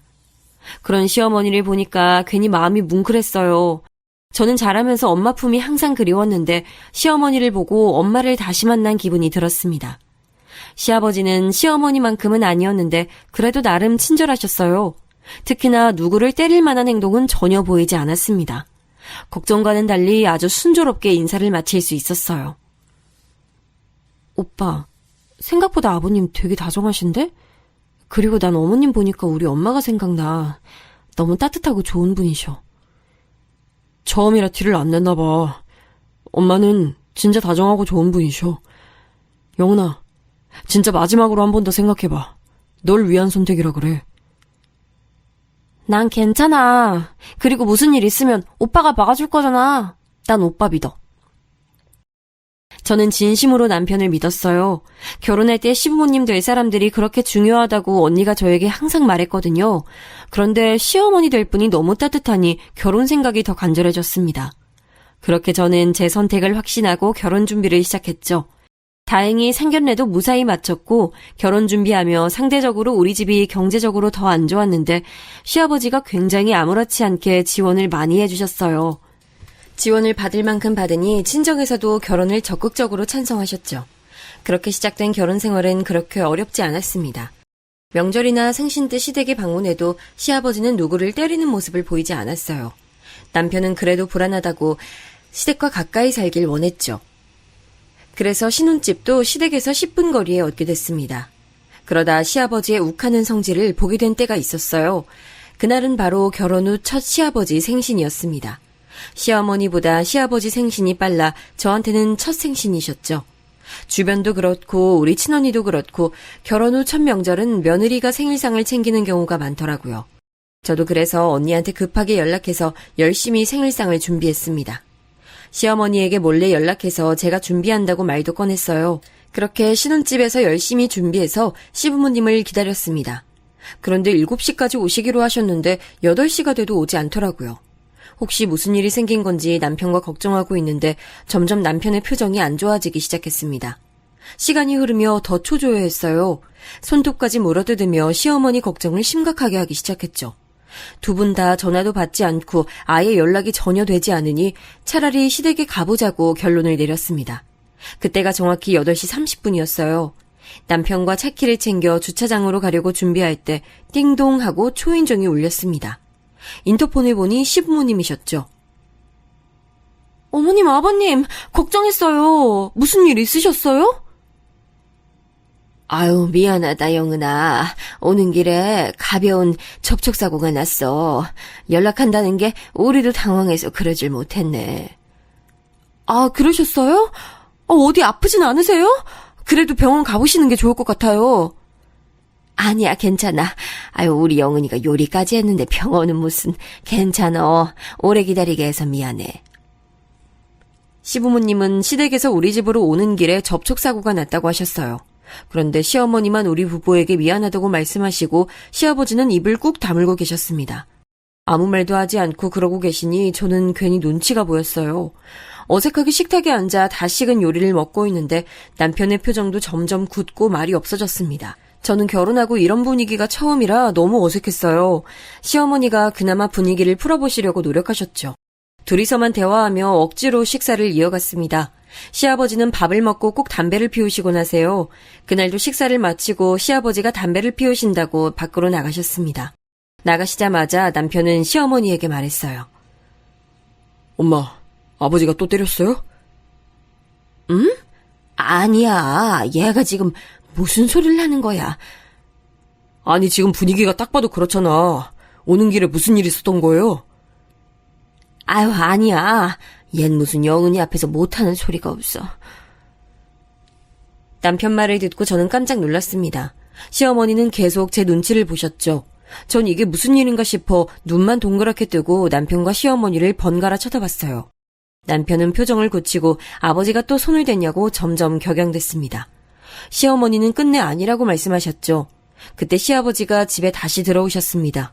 이상해진 분위기를 감지하셨는지 시아버지는 제 앞에서 처음으로 욕설을 내뱉으셨어요.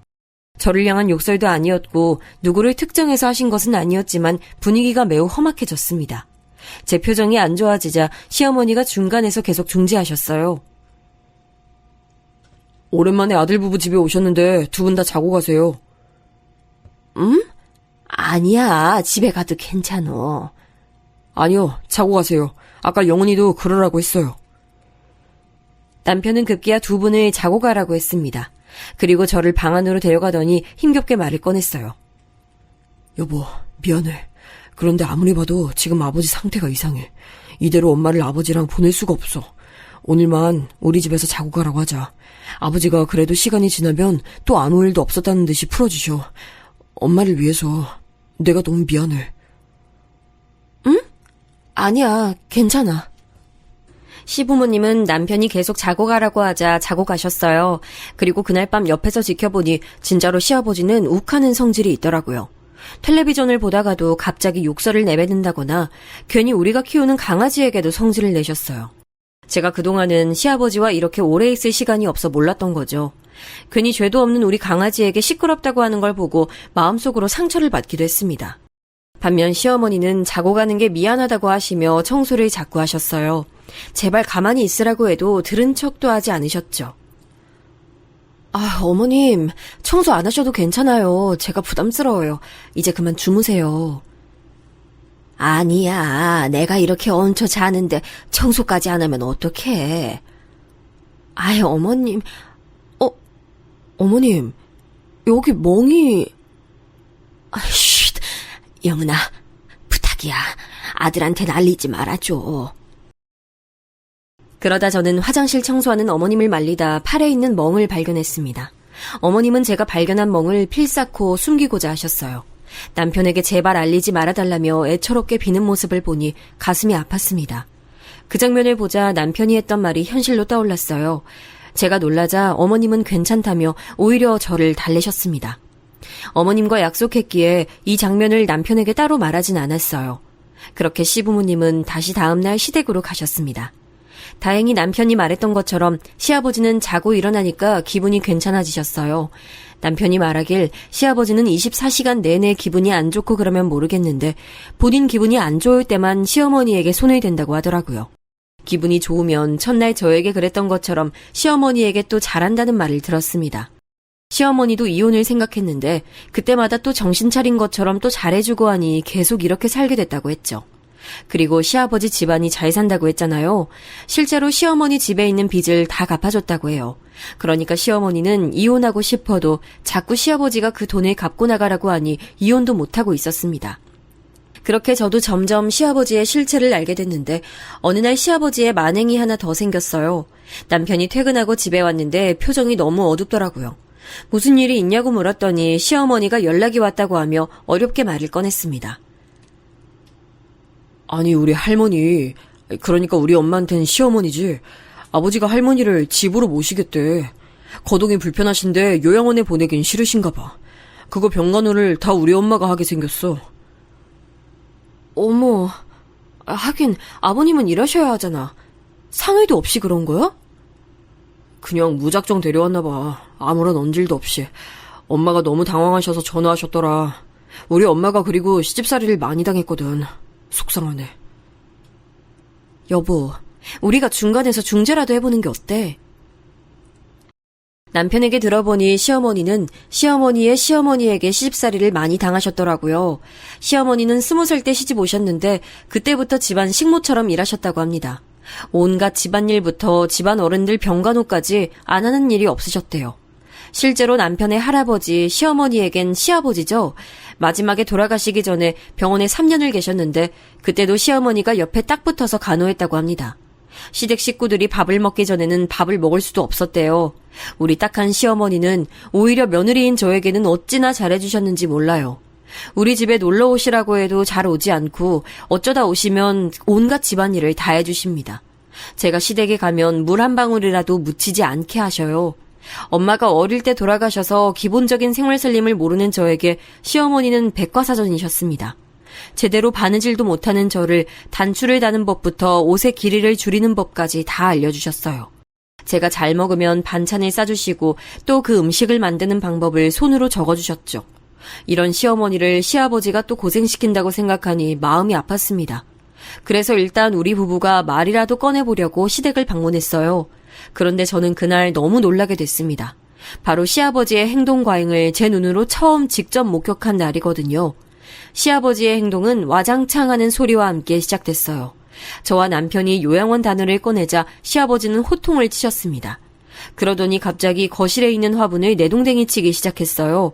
그리고 뒤로는 욕설과 굉음이 난무했어요. 내가 내 엄마 집에 모시겠다는데 니들이 뭔데 이래라 저래라야, 어? 여보, 참아요. 빨리 죄송하다고 해. 여보, 제발. 당신이지? 당신이 또 아들한테 일렀지? 이게 다 너 때문이잖아! 내가 내 엄마도 집에 못 모셔, 어? 시아버지는 갑자기 시어머니에게 모든 원인을 돌렸습니다. 시어머니는 그런 시아버지의 허리를 잡고 달래려고 애쓰셨어요. 저는 너무 당황스러워서 어찌할 줄을 모르겠더라고요. 남편은 그런 저를 데리고 집을 나서려고 했습니다. 그런데 그것마저 시아버지가 앞을 막아 그럴 수가 없었어요. 당황스러운 저를 보고 시어머니는 괜찮으니 빨리 나가라고 몸을 던져서 막아주셨죠. 시어머니는 애초에 몸이 작고 연약하신 분이세요. 저보다 키도 10cm가 작으시고 뼈대도 여리여리하시거든요. 그런데 안간힘을 써서 저를 보호하려고 하셨어요. 그 모습을 보고 저도 가만히 있기가 그렇더라고요. 그래서 시아버지를 말리는 시어머니의 손을 잡았습니다. 그리고 남편과 함께 시어머니를 시댁에서 데리고 나왔어요. 시아버지는 혼자 분노해서 굉음을 지르고 온갖 살림을 때려 부수고 계셨죠. 아이고, 너희 아버지 어떡하니? 아유, 저 양반이 또 화가 났네. 엄마 제발요, 제발. 엄마 몸이나 챙겨야지 거기서 아빠를 걱정하면 어떡해요. 맞아요, 어머님. 일단 저희 집으로 가서 진정하는 게 좋을 것 같아요. 아, 이 정도일 줄은 상상도 못했어요. 시어머니는 계속 안절부절 못하셨습니다. 집에 도착해서 따뜻한 차와 과일을 줘서 시어머니를 안심시켰어요. 그래도 시어머니는 불안함을 감추지 못하셨습니다. 집에 오자 남편과 제 핸드폰으로 전화가 계속 오기 시작했어요. 우리 부부는 오기로 받지 않았습니다. 시어머니는 지금이라도 전화를 받자고 하셨는데 제가 극구 반대했어요. 그리고 저와 남편은 밤을 새워 고민했습니다. 시아버지의 저런 행동을 언제까지 지켜봐야 할지 몰랐으니까요. 상담을 받게 해야 하나 싶어 정신과도 알아보고 충동을 억제하는 건전한 방법이 뭐가 있을까 고민하며 그렇게 아침이 됐죠. 시어머니는 이제 시아버지 기분이 풀렸을 테니 집에 가겠다고 하셨어요. 저는 걱정되어 남편과 같이 시댁에 갔더니 진짜 시어머니 말대로 시아버지는 마치 아무 일도 없었던 것처럼 평온하셨어요. 남편에게 집에 오는 길에 물어봤더니 원래 그렇다고 하더라고요. 매일 24시간 내내 화가 난 상태면 시어머니도 도망치듯 집을 나가셨을 텐데 자기 기분이 나쁠 때만 저러니 시어머니도 시간이 지나면 괜찮아진다고 믿으며 계속 결혼 생활을 지속하신 거였어요. 우리 시어머니는 제가 본 사람 중에 제일 천성이 착하고 다정하신 분이세요. 그렇게 시아버지가 본인 엄마를 동의도 없이 집에 데려왔어도 그 사람이 자기를 몇십 년에 걸쳐 괴롭힌 시어머니여도 얼마나 극진히 간호하셨는지 모릅니다. 어머니, 이게 다 뭐예요? 어머. 아, 그거 죽이야. 요즘 시어머니가 입맛이 없으신 것 같아서 소고기랑 전복 다져서 넣었어.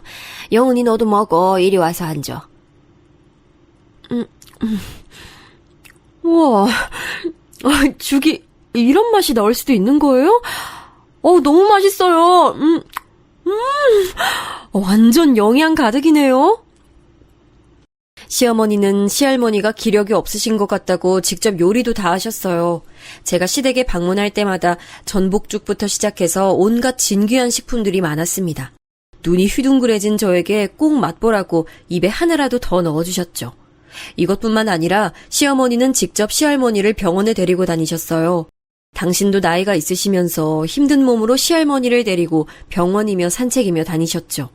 집에서 새끼를 다 챙기는 것도 힘들 텐데 약도 챙기고 주기적으로 그렇게 데리고 다니시는 걸 보고 저는 날개 없는 천사인 줄 알았습니다. 반면 시아버지는 본인이 지극한 효심을 내세워서 본인 엄마를 데려온 거잖아요. 가족끼리 요양원이 무슨 말이냐고 고래고래 소리 질렀던 것을 제가 똑똑히 기억해요. 그런데 시아버지는 황당하게도 자기의 취미가 생겼다며 외박하고 집에 들어오지도 않았습니다. 시어머니가 워낙 저를 친딸처럼 챙겨주셔서 저도 시어머니에게 잘하려고 노력했거든요. 연락해서 시아버지 안부를 물으면 매번 집에 없으셨어요. 나중엔 아버님께 아버님은 뭐 하세요가 아니고 오늘도 나가셨어요? 라고 물을 정도였죠. 제가 황당했던 것은 바로 또 있습니다. 시할머니의 태도였어요. 시할머니는 나이에 비해 정정하신 편이셨어요. 물론 연세가 있으니 거동이 불편하고 행동이 느리셔도 기본적인 의사소통은 가능하셨죠. 치매가 있진 않으셔서 정신이 오락가락하지도 않으셨습니다. 그런데 시할머니는 시어머니께 상당히 예의가 없으셨어요. 본인을 그렇게 챙겨주는데 호칭부터가 너무하더라고요. 야, 너 이러면서 무슨 하인을 부르는 것처럼 시어머니를 불렀습니다. 그런 모습을 보니 시어머니가 시집살이를 어떻게 당하셨는지 알겠더라고요. 우리 시어머니는 항상 저에게 예쁜 이름이라고 제 이름을 꼬박꼬박 불러주셨거든요. 그러면서 당신은 이런 취급을 당하고 있으니 제가 너무 속상했습니다. 그래서 시어머니에게 저도 모르게 이렇게 말한 적도 있어요. 아니, 그래도 어떻게 저러실 수가 있어요. 제가 다 속상해요. 이렇게 극진하게 간호하는데 어머님께 왜 그러시는 거지? 옛날 분이라 그러셔. 내가 이해해야지. 아유, 난 괜찮어. 우리 영은이가 착해서 날 이해해주네. 그럴 때마다 시어머니는 저를 칭찬하셨어요. 시아버지는 본인의 새로운 취미인 낚시를 한다고 밖으로 나들고 시할머니의 간호는 죄다 시어머니가 하고 계셨죠. 차라리 가만히 계시면 뭐 그럴 수도 있다고 생각이라도 할 텐데 시할머니는 원하는 것도 많았어요.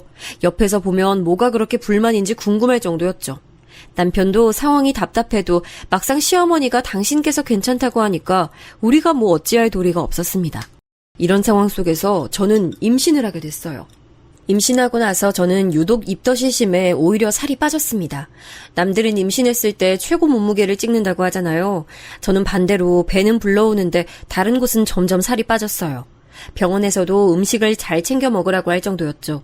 친정아버지와 언니, 오빠도 제 걱정하고 다들 많이 걱정해 주셨어요. 그 중에서도 시어머니가 단연코 제일 저를 많이 챙겨주셨습니다. 저는 입덧 중에 특히 식당 음식을 못 먹겠더라고요. 특유의 조미료가 많이 들어간 음식을 먹으면 바로 위에서 거부 반응을 일으켰어요. 그래서 죽으로 연명하곤 했는데 죽도 가게에서 파는 건 입에도 대지 못했습니다. 친언니가 걱정하며 반찬도 많이 만들어줬는데 마음은 고마워도 자꾸 개원했어요. 그런 제가 유일하게 먹을 수 있었던 음식은 바로 시어머니 요리였습니다. 영은아, 이거 내가 하나하나 손질한 거라 조미료 많이 안 들어갔어. 먹어보고 괜찮으면 알려줘. 그리고 이거 저번에 전복 들어간 죽이거든? 그때 그거 잘 먹었잖아. 사과도 먹기 좋게 작게 잘라왔는데 입에 하나만 넣어볼래? 시어머니는 간호하기도 바쁘실 텐데 입덧하는 며느리 먹이겠다고 종일 부엌에서 사셨어요. 처음엔 제가 부담을 느낄까봐 일부러 우리 집 앞에 음식을 두고 가셨는데 제가 그러지 말라고 하니까 들어오셔서 저렇게 말씀하시고 바로 집에 가셨습니다. 이때 얼마나 감사했는지 몰라요. 비교는 안 좋은 거고 비교하면 끝도 없다고 하잖아요. 그래도 저런 시어머니를 보고 있으니 시아버지가 자동으로 비교됐습니다. 시아버지는 며느리가 입덧으로 살이 빠지든 말든 신경도 쓰이지 않았나 봐요. 그놈의 낚시가 뭐가 그렇게 좋은지 제가 시댁에 갈 때 집에 계시질 않았죠. 그래도 아들을 낳아야지. 대를 잇는 게 며느리 도리야.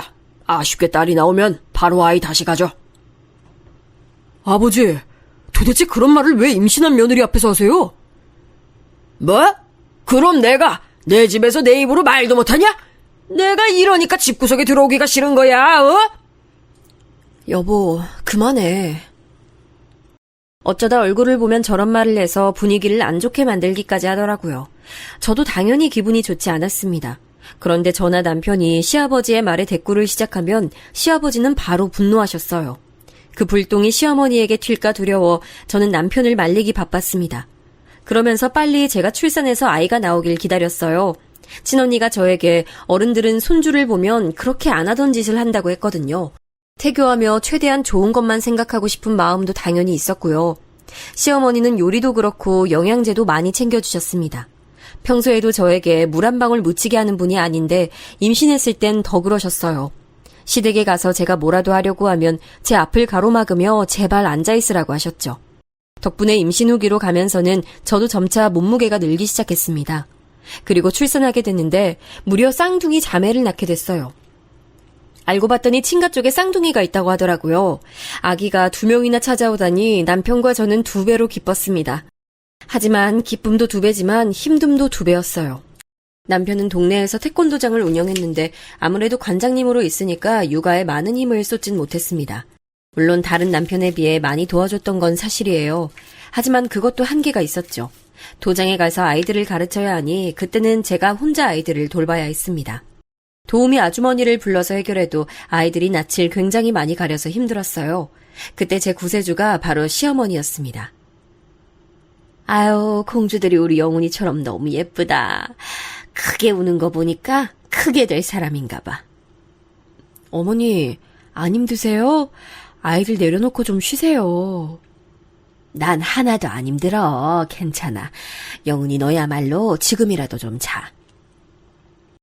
시어머니는 우리 집에 매일같이 오셔서 저를 도와주셨어요. 하루도 빠지지 않고 아이들을 봐주러 오셨죠. 제가 너무 죄송스러워서 그러지 않아도 된다고 해도 늘 웃으면서 저를 찾아오셨습니다. 그런데 이게 시아버지와 시할머니의 심기를 건들 줄은 전혀 몰랐어요. 아들도 아니고 딸들인데 뭐가 그렇게 예쁘다고 매일같이 가냐고? 넌 네 시어머니나 신경 써. 지금 일부러 시어머니 모시기 싫다고 시위하는 거야? 어? 아유, 아니에요. 금방 들어갈게요. 그리고 시어머니 드실 밥 다 해놓고 왔어요. 노인네 혼자 집에 두면 어떡해? 네가 그러고도 사람이야, 어? 지금 들어갈게요. 미안해요. 시어머니가 우리 집에 오셔서 저를 도와주셨던 날들이 지속되자 시아버지는 전화를 걸어 뭐라 하는 날이 늘어났습니다. 시아버지는 지독한 남아선호 사상이라 제가 딸 쌍둥이를 낳았다고 하니 병원에 오시지도 않았어요. 그래서 저는 그날 이후로 시아버지에 대한 마음의 문을 닫게 됐습니다. 저를 도와주러 오신 시어머니에게 쩌렁쩌렁하게 소리를 지르는 것을 들으니 옆에서 한숨이 나오더라고요. 자기 엄마만 가족이고 저와 딸들 그리고 시어머니는 가족도 아닌 거였죠. 어머니, 저 괜찮으니까 집에 가보셔요. 이제 애들도 어느 정도 컸으니까 제가 찾아뵐게요. 그동안 감사했어요. 영은아, 미안해. 내가 이 양반 화 좀 가라앉으면 다시 올게.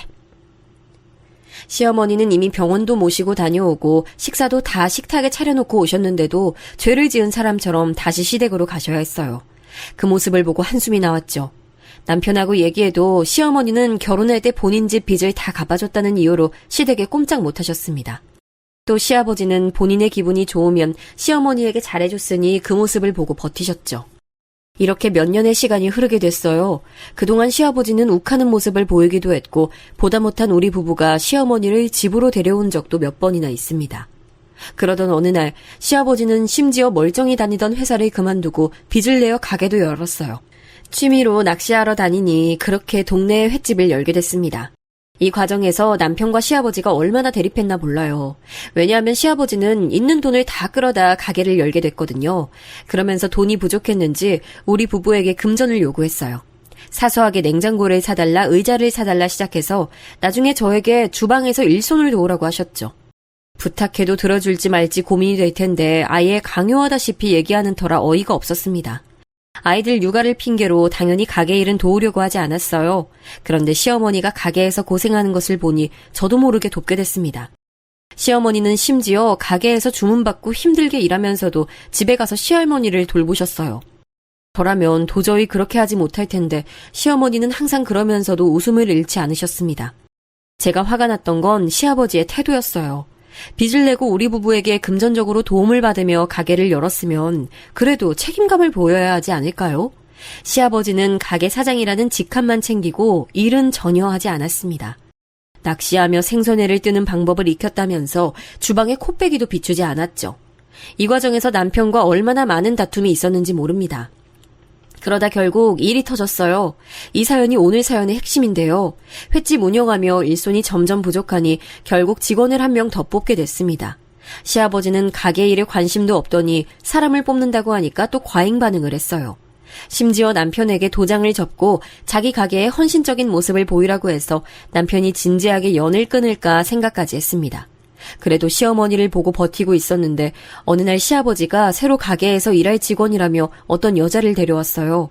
저보다 한 10살 많은 여자였는데 싹싹하니 성격이 참 좋더라고요. 이왕 같이 일하게 됐으니 저도 언니라고 부르며 친하게 지냈습니다. 그 언니 이름은 수경이었어요. 수경 언니는 아직 결혼하지 않았다고 우리 딸들을 아주 예뻐했습니다. 제가 시어머니를 도우려 가게에 자주 나오니까 딸들도 횟집에 자주 왔거든요. 그럴 때마다 우리 애들을 예뻐해주니 저도 언니에게 마음을 열었어요. 몇 년 지나고 우리 딸들은 초등학교에 들어갔습니다. 남편 태권도장도 자리 잡아 동네에서 유명해졌고 횟집도 매출이 잘 나오기 시작했죠. 시어머니의 희생이 만들어냈다 해도 과언이 아니에요. 그리고 시할머니는 결국 집에서 돌아가셨습니다. 시어머니가 그렇게 지극정성으로 돌봐서 돌아가실 때 큰 고통 없이 돌아가셨어요. 제가 바로 옆에서 지켜봐서 아는데 시어머니는 최선을 다하셨습니다. 본인 부모도 아니고 그렇게 자기를 괴롭힌 사람에게 어떻게 그렇게 하신 건지 궁금할 정도로요.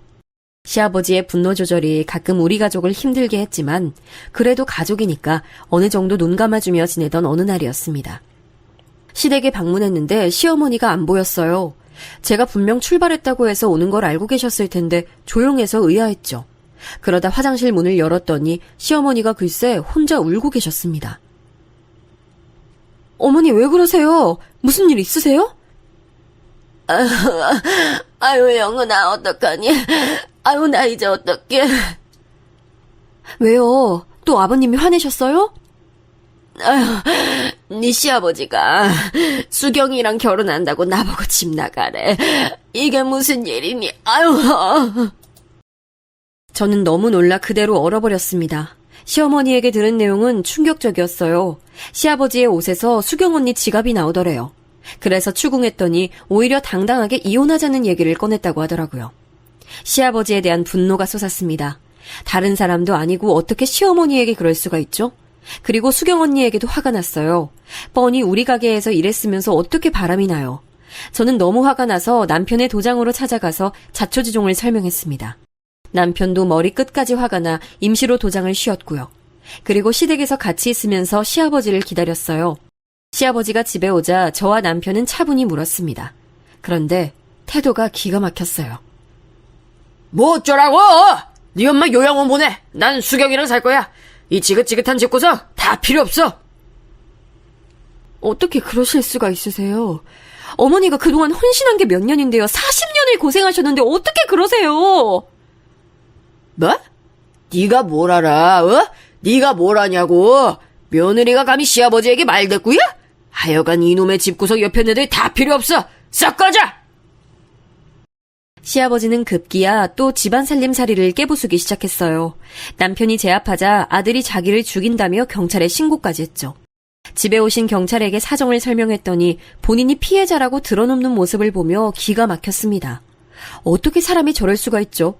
제가 시아버지가 집에 오기 전에 시어머니에게 마음을 독하게 먹으라고 했거든요. 그래서 시어머니도 이번엔 물러서지 않으셨습니다.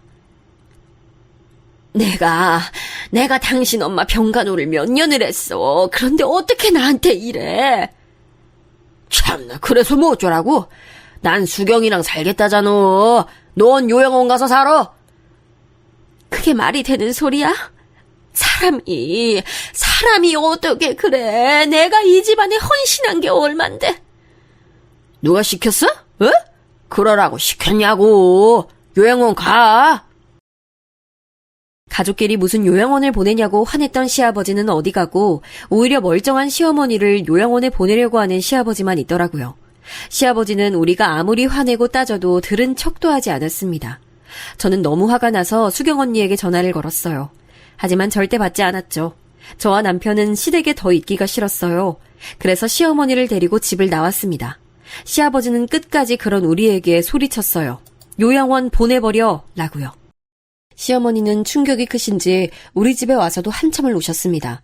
그 모습을 보니 저도 분노를 참을 수가 없었어요. 시어머니는 저에게 이미 엄마였거든요. 남편도 화가 많지 않은 사람인데 눈이 돌 정도로 화가 났죠. 참을 만큼 참았다는 생각이 들었어요. 그래서 남편과 저는 반드시 이번 기회에 두 분을 이혼시키려고 다짐했습니다. 당장 다음 날부터 우리는 당연히 가게에 출근하지 않았어요. 시아버지는 무슨 생각인지 전화를 계속하더라고요. 시어머니와 제가 가게에 나가지 않으면 손해는 누가 보겠어요? 시아버지는 그동안 가게에서 일했던 적이 없으니 몰랐겠죠. 이혼 서류 준비도 차근차근 시작했습니다. 변호사 선임하고 증거를 수집하는데 이걸 다행이라고 해야 할까요? 시아버지는 그동안 40년을 넘게 시어머니를 두들겨 팼으니 증거가 많았어요. 불륜에 대한 증거도 넘쳐났죠. 증거를 수집하며 알게 된 사실은 바로 수경 언니가 애초에 우리 가게에 오게 된 경위였어요. 낚시 동호회에서 둘이 불륜을 시작했더라고요. 그러면서 우리 가게에 와서 일하게 된 거였어요. 저는 그것도 모르고 언니가 우리 딸들 예뻐한다고 좋아했는데 미친 듯이 후회됐습니다. 가만히 당하고만 있을 수 없잖아요. 그래서 어차피 동네 장사로 먹고 사는 시아버지 가게를 완전히 망하게 하고 싶었어요. 시아버지는 자기 멋대로 살아온 사람이라 상간녀인 수경 언니를 집에 데려오고 시어머니를 요양원에 보내고 끝내려고 했었나 봐요. 우리 부부가 적극적으로 이혼 서류를 준비하니 당황한 모습을 보였습니다. 시어머니에게 따로 연락해서 회유하는 모습도 보였어요. 하지만 제가 옆에서 어머니가 마음이 약해질 때마다 독하게 마음을 먹으라고 챙겨줬죠. 어머니도 자기가 그동안 시댁에 헌신했는데 이런 식으로 돌아오니 너무 가슴이 아프다며 이혼에 대한 의지가 확고했어요. 아니, 진짜 치고 나고 바람났어요? 어머. 네, 그래서 어머니는 지금 우리 집에 계세요. 애초에 그 언니 데려온 이유가 상간녀라서 데려왔더라고요. 너무하죠. 지금 이혼 준비 중이에요. 저는 그 뒤로 너무 바빴어요. 왜냐하면 가게를 망하게 하려고 애썼거든요. 남편 도장에 다니는 아이들 학부모부터 시작했어요. 애들 학교 학부모 모임에 적극적이라 아는 엄마들이 많았거든요. 가게도 이런 식으로 제가 엄마들을 데려와서 점차 단골들을 만들어갔는데 돌아오는 게 바로 불륜이라니 기가 막혔죠. 시어머니와 제가 노력해서 키워놨더니 본인은 바람 피우는 시아버지를 어떻게 가만두겠어요? 소문은 빠르게 퍼졌습니다. 워낙 동네가 작아서 어차피 동네 장사로 먹고 살던 곳이었으니 당연한 결과였죠. 시아버지는 처음에 그렇게 당당하더니 나중엔 우리 집에 와서 빌기 시작했어요. 왜냐하면 가게가 망하면 남는 게 없었거든요. 본인들의 생각으론 시어머니가 없어도 멀쩡히 운영할 수 있다고 생각했을 거예요. 하지만 그건 착각이었죠. 재료 손질부터 손님 응대와 청소까지 시어머니의 손길이 안 닿는 곳이 없었거든요. 미안하다. 내가 잘못했어. 용서해줘. 수경이도 정리했어. 내가 미쳤었나봐. 이제 손도 안 올릴게. 미안해. 시아버지는 이혼 소송이 진행되며 가게도 망하고 위자료까지 뱉어내야 하자 급기야 아예 다른 사람이 됐어요. 법원에서 다행히 시어머니가 그동안 헌신했던 것을 다 인정해줬습니다. 남편과 제가 대한민국에서 아주 유명한 로펌 변호사에게 사건을 맡겼거든요. 거기다 시누이까지 와서 증언해줬어요. 시누이는 결국은 이혼하게 됐냐며 적극적으로 도왔습니다. 그렇게 시아버지는 남는 게 하나도 없게 됐어요. 저는 시어머니의 마음이 약해질까봐 옆에서 계속 주문처럼 말했습니다. 어머님은 할 만큼 하셨어요. 이제 앞으론 우리 부부랑 행복하게 살 일만 남았어요. 예전에 팔려왔다고 지금도 그렇게 살아야 하는 건 아니에요. 내가 너희에게 무슨 할 말이 있겠어. 그냥 고맙다. 다행히 시어머니도 마음을 굳게 먹으셨어요. 그 뒤로 어떻게 지내는지 아세요? 시아버지의 후회한다는 연락은 다 받지 않고 있습니다. 실제로 어머님은 우리 집에서 지내고 계세요. 그리고 시누이까지 다시 어머님과 연락하니 시어머니는 지금이 제일 행복하다고 하세요. 횟집은 당연히 망했고요. 부동산 사장님에게 들으니 빚더미에 앉았다고 하더라고요. 심지어 불륜한 수경 언니가 시아버지를 버리고 떠났다는 소리도 들었습니다. 남편은 이제 그 사람은 가족이 아니라고 확실히 선을 그었어요. 남편으로도 아빠로도 최악이었던 그 사람은 잊고 우리끼리 행복하게 살자고 다짐하고 있답니다. 우리 딸들도 할아버지와 사이가 좋지 않아 이제 더 볼 일이 없다고 하니 좋아하더라고요. 여기까지가 제 사연입니다. 들어주셔서 감사해요.